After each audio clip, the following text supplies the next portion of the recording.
Alright guys, I made a quick video before on how to cut sheetrock, but I think it wasn't quick enough. Our time is precious, let's get to it. 4 tools: Olfa knife, chalk line, marker, measuring tape.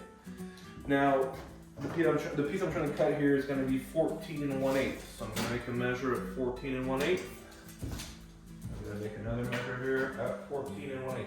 Now this knife is a full-on 8 foot, and I actually need 8 foot, so I'm not going to be cutting the height, but I'm cutting the width. So now we're going to take our chalk line.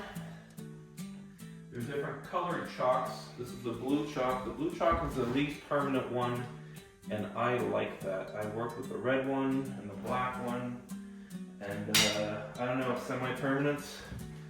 It works for me, and I've actually seen the red one bleed through paint, so that wasn't awesome. Now this knife is great because you can actually snap a blade, and now you've got a brand new blade. I don't have to rotate anything, so this is a Olfa knife. Strongly recommend this. All right, here we go. Make our cut.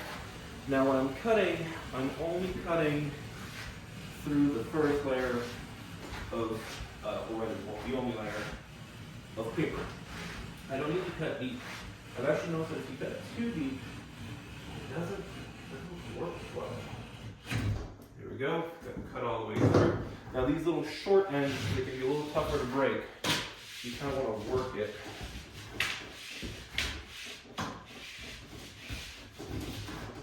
There we go.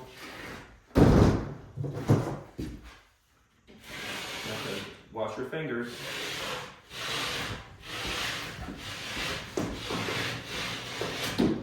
There we go. So now I have a 14th and 1/8 by 8 feet piece.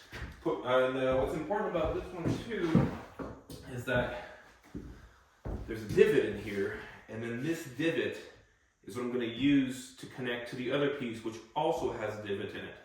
And when I put tape and I put mud, this is going to look nice and flat.